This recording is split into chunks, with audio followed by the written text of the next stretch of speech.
RSS ഇന്ത്യയിൽ ഏറ്റവും കൂടുതൽ ശാഖയുള്ള സംസ്ഥാനം കേരളം എന്ന് നമുക്കറിയാം. അവർ വളരെ വളരെ വളരെ പതുക്കെ അവരുടെ അജണ്ട ശ്രമിച്ചുകൊണ്ടിരുന്നു. പക്ഷെ അവരുടെ അജണ്ടയെ കേരളത്തിലെ മുഖ്യധാര രാഷ്ട്രീയം പ്രതിരോധിച്ചു. അപ്പോൾ അവർക്കൊരു MLA MP ഇപ്പോൾ അവസാനം MP കിട്ടിയെന്നുണ്ടെങ്കിൽ പോലും ഞാൻ കണക്കാക്കുന്നില്ല ഹിന്ദു വർഗീയവൽക്കരിക്കപ്പെട്ട ആളുകളാണ് വോട്ട് ചെയ്തത്. രാജഗോപാലിന് വോട്ട് ചെയ്ത ആളുകൾ വേണമെങ്കിൽ അടുത്ത ഇലക്ഷൻ ശിവൻകുട്ടിക്ക് വോട്ട് ചെയ്യും. കാരണം അത് രാജഗോപാലിന് ചെയ്ത വോട്ടാണ്. അല്ലെങ്കിൽ സുരേഷ് ഗോപിക്ക് കിട്ടിയ വോട്ട് എനിക്ക് നന്നായിട്ട് അറിയാം, ഞാൻ ആ നാട്ടുകാരനാണ്. വലിയൊരു തോതിൽ സുരേഷ് ഗോപി എന്ന് പറയുന്ന വ്യക്തിക്ക് കിട്ടിയ വോട്ടാണ്. നല്ല മനുഷ്യനായിരിക്കും നമുക്ക് വിചാരിച്ച് വോട്ട് ചെയ്തതാണ്. അപ്പോൾ അവരൊക്കെ നിരാശരായി എന്നുള്ളത് വേറെ കാര്യം.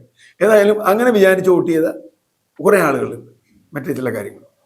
പക്ഷെ അപ്പോഴും ഒരു ഇസ്ലാമോഫോബിയ വെച്ച് ഒരു അപരവൽക്കരണം കേരളത്തിൽ നടത്താൻ BJPക്ക് ഇപ്പോഴും കഴിഞ്ഞിട്ടില്ല.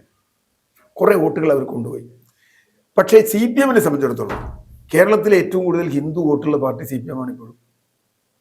CPM-ന്റെ വോട്ട് ബേസ് എന്ന് പറഞ്ഞാൽ പ്രധാനമായും ഹിന്ദു വോട്ട് ബേസ് തന്നെയാണ്. പ്രത്യേകിച്ചും പിന്നോക്ക ഈഴവ ദളിത് ഹിന്ദുക്കളാണ്. ആ വോട്ട് ബേസിലേക്ക് സമർത്ഥമായി കടന്നു കയറാൻ BJP നടത്തിയ ശ്രമത്തിൻ്റെ ഫലമാണ് ഈ 2024 തെരഞ്ഞെടുപ്പ്.